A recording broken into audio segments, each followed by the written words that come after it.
Hello दोस्तों, welcome back to my YouTube channel. आप देख रहे हैं लॉ विद। तो दोस्तों हम आज लॉ ऑफ कॉन्ट्रैक्ट की 12th क्लास को करने वाले हैं। 1 to 11 ऑलरेडी हो चुके हैं लास्ट वाली क्लास में। अभिकर्ता कौन है, मालिक कौन है, अभिकरण क्या होता है, यानी कि एजेंसी क्या है, एजेंट क्या है, प्रिंसिपल क्या है, सब हम देख चुके हैं। क्षतिपूर्ति की संविदा, प्रतिभूति की संविदा सब ऑलरेडी हो चुकी है। आज का जो टॉपिक है वो है अभिकर्ता के अधिकार, राइट्स ऑफ एजेंट, यानी कि अभिकर्ता के क्या अधिकार हैं और अभिकर्ता के क्या कर्तव्य हैं। तो पहले तो बता दूं कि एजेंट होता कौन है, यानी कि अभिकर्ता कौन होता है। तो अभिकर्ता बच्चों वो पर्सन होता है जो मालिक के लिए काम करता है।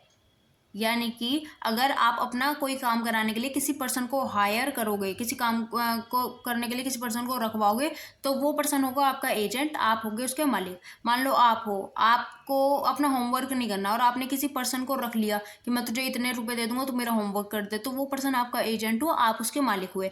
आपको अपना घर बिकवाना है, आप खुद घूम घूम के नहीं ढूंढ सकते उसके लिए कोई मालिक की, कोई मेरा घर खरीद लिया, आपने एक एजेंट रख लिया, एक प्रॉपर्टी डीलर रख लिया। अब वो आपकी जगह ढूंढेगा कि कौन आपका घर खरीद सकता है या फिर वो आपका घर बिकवा देगा, तो वो पर्सन एजेंट है और आप मालिक हो। ठीक है, इस तरह जैसे कि LIC भी होती है, तो LIC में जो LIC की पॉलिसी बेचते हैं वो होते हैं एजेंट, क्योंकि मालिक जो होते हैं या कंपनी जो होती है वो डायरेक्ट खुद कुछ नहीं करती, वो अपने यहाँ पे एम्प्लॉय रखती है, यानी कि एजेंट, इनके थ्रू वो अपना काम कराती हैं। तो एजेंट के क्या अधिकार होते हैं, क्या कर्तव्य होता है, वो हम देखने वाले। तो एजेंट के कुल मिला के 4 अधिकार होते हैं जिन्हें अभी हम देखते हैं। तो पहला अधिकार है पारिश्रमिक प्राप्त करने का अधिकार। पारिश्रमिक का मतलब है पैसे जो होता है ना, पैसे वो प्राप्त करने का अधिकार। यानी कि एजेंट ने जो भी काम किया है, काम करने से पहले मालिक डिसाइड करता है ना कि तुम मेरा ये काम कर दो, बदले में मैं तुम्हें ये दूंगा, तो जितनी भी रकम डिसाइड हुई है वो एंड में उसे मिलनी है। ठीक है, तो उसे ये अधिकार है कि वो अपना जो पैसा है उसे ले सकता है। अब देखो कि हम इसे लिखेंगे किस तरह। तो एजेंट मालिक से तय किया हुआ पारिश्रमिक पाने का अधिकारी है, यानी कि जो रकम पहले डिसाइड हो गई है, मालिक ने मान लो बोल दिया मैं तुम्हें 2000 रुपये दूंगा, तुम मेरी ये घड़ी बिचवा दो। ठीक है, तो ऐसे में ये जो एजेंट होता है इसे अपना ये पारिश्रमिक प्राप्त करने का अधिकार है। अगर पहले से पारिश्रमिक तय नहीं किया गया, पहले से पैसे तय नहीं किए गए, तो काम जिस टाइप का है ना, उस काम की प्रकृति को देखते हुए, ये देखते हुए कि एजेंट ने मेहनत कितनी करी है, उसका खुद का कितना खर्च हो, ये सब देखते हुए उसे पारिश्रमिक दिया जाता है। लेकिन इसमें एक शर्त है। शर्त यह है कि एजेंट को उसकी मेहनत का पैसा तब मिलेगा जब उसने अपना कर्तव्य, यानी कि अपना काम जो है पूरा करा है, और एजेंसी यानी कि जो उसके मालिक ने जैसे जैसे बोला था वैसे वैसे किया है। अगर अच्छे से काम किया तो मालिक खुश होकर दे देगा, और अगर तुमने गलत काम कर दिया, बिगाड़ दिया, तो ऐसे में मालिक किलस जाएगा, भाई वो कुछ नहीं देगा। ठीक है, लेकिन तुम्हारा अधिकार है कि तुम पारिश्रमिक प्राप्त कर सकते हो। ठीक है, राजी राजी दे तो ठीक है, नहीं देगा तो आप केस करके अपना पारिश्रमिक प्राप्त कर सकते हो। ठीक है, तो पहला अधिकार होगा पारिश्रमिक प्राप्त करने का अधिकार। अगला है क्षतिपूर्ति पाने का अधिकार। क्षतिपूर्ति पाने का अधिकार से मतलब है कि एजेंट जो पर्सन होता है, एजेंट का अगर कुछ भी नुकसान हो रहा है, देखो एजेंट मालिक के लिए काम करता है, और अगर मालिक का काम करते टाइम पे एजेंट का अगर कोई नुकसान हो रहा है तो मालिक उसकी भरपाई करेगा। जैसे कि यहाँ पे देखो, भारतीय संविधान अधिनियम की धारा 222 के अनुसार, अंग्रेजी विधि के अनुसार एजेंट और मालिक के मध्य क्षतिपूर्ति की एक विवेचित संविधा होती है। उदाहरण देख लो, ये एक शॉपकीपर है और ये जो पर्सन है ये है एक गोदाम का मालिक। ये जो शॉपकीपर होता है ये एजेंट से डील करता है कि गोदाम से तुम मुझे बहुत सारा मतलब अपनी दुकान के लिए माल लेता है। ये कहता है एजेंट से कि मुझे माल चाहिए अपनी दुकान के लिए, तुम अपने मालिक से बोल के मुझे 2 तारीख को माल दिलवा देना। अब इसका ये जो मालिक होता है ये 2 तारीख को माल नहीं पहुंचाता है। अब इस बंदे का लॉस हो जाता है जो अपनी दुकान के लिए सामान ले रहा था। अब ये बोलता है कि मेरा तुम्हारी वजह से लॉस हो गया, मुझे 2 तारीख को सामान चाहिए था, तुमने दिया नहीं। अब ऐसा तो नहीं था कि इसने डायरेक्ट मालिक से बात की थी, इसने बात की थी इस बीच वाले एजेंट से, तो इसने एजेंट के ऊपर केस डाल दिया। ठीक है, अब यहाँ पे जो गलती थी, गलती तो मालिक की थी, क्योंकि मालिक ने सामान डिलीवर नहीं कराया। बेचारा एजेंट इसमें क्या करता है, एजेंट ने तो बोल देता ठीक है हम करा देंगे।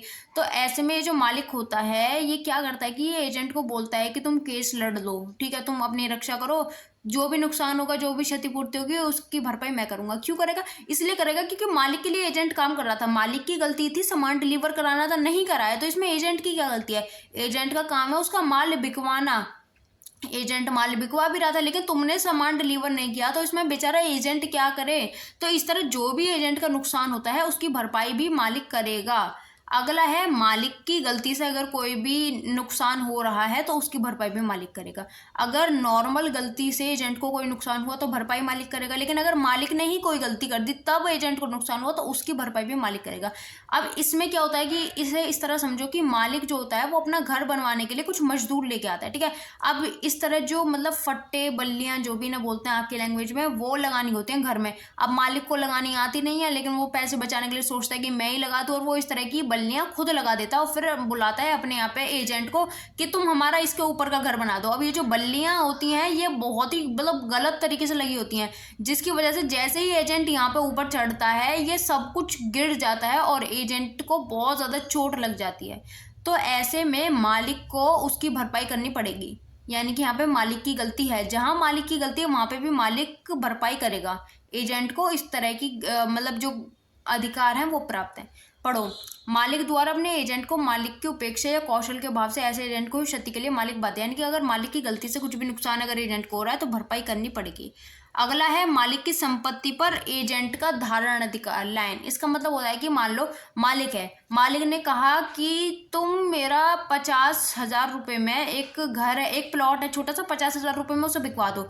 ठीक है, मालिक ने डील कर ली एजेंट से और मालिक ने अपनी एक घड़ी एजेंट के पास गिरवी रख दी कि तुम मेरी घड़ी गिरवी रख लो, अगर तुम मेरा मकान बिकवा दोगे तो मैं तुम्हें इतने पैसे दे दूंगा। ठीक है, अब जो एजेंट होता है वो घड़ी गिरवी रख लेता। अब अगर मालिक उसके कमीशन के पैसे नहीं देता, मान लो एजेंट ने घर बिकवाया तो कमीशन के पैसे देने चाहिए थे, और अगर मालिक उस कमीशन के पैसे नहीं देता तो इस अभिकर्ता को, इस एजेंट को अधिकार है कि वो धारण अधिकार, यानी कि उसकी जो वस्तु गिरवी रखी हुई है उसे अपने ही पास रखे।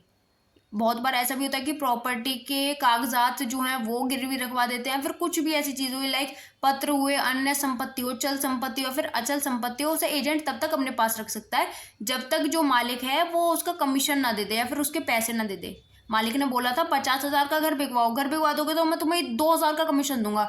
अब मालिक कमीशन नहीं दे रहा, तो जब तक मालिक कमीशन नहीं दे देगा एजेंट को अधिकार है कि वो उसकी घड़ी को अपने कब्जे में रखे। इसे बोलते हैं धारण अधिकार। तो ये तो बात हो गई उसके अधिकार के बारे में। अब बात करते हैं कर्तव्य के बारे में, यानी कि एजेंट के क्या क्या कर्तव्य हैं मालिक के लिए। तो पहला कर्तव्य है मालिक के निर्देशों के अनुसार कारोबार संचालित करने का कर्तव्य, यानी कि मालिक ने जैसे जैसे बोला उसी तरह उसके निर्देशों पे चलते हुए उसका काम संभालना, ये कर्तव्य है एजेंट का। ऐसे नहीं कि एजेंट अपनी मर्जी से कुछ भी करेगा, जैसे मालिक बोलेगा वैसे करेगा, ये पहला कर्तव्य है। दूसरा है युक्त तत्परता तथा कौशल प्रयोग करने का कर्तव्य, यानी कि जो स्किल्स एक एजेंट के पास होती हैं लाइक कम्युनिकेशन स्किल्स या फिर जो भी स्किल्स होती हैं उन सबका यूज करना, और युक्त तत्परता यानी कि पूरे डेडिकेशन से अपने मालिक के लिए काम करना। अगला है स्वामी द्वारा सौंपे गए कार्य को करने का कर्तव्य, यानी कि अगर मान लो आपके मालिक ने आपको काम दिया है कि मेरे 200 प्रोडक्ट बिकवाओ या फिर मेरा घर बिकवाओ या फिर मेरी ज़मीन बिकवाओ या मेरे लिए घर ढूंढ के लाओ, तो उस काम को पूरी तरह करना डेडिकेशन से। अगला है गुप्त लाभ प्राप्त ना करने का कर्तव्य। मान लो आप एजेंट हो और आपका मालिक है, आपके मालिक ने आपसे 2-3 जोड़ी कपड़े मंगाए, अब उन कपड़ों का आपने एक्चुअल प्राइस अपने मालिक को बताया, लेकिन डिस्काउंट जो आपको मिल रहा था आपने वो डिस्काउंट अपने पास रख लिया, आपने मालिक को डिस्काउंट के बारे में नहीं बताया, तो ये हुआ गुप्त लाभ, यानी कि ये हुआ सीक्रेट लाभ।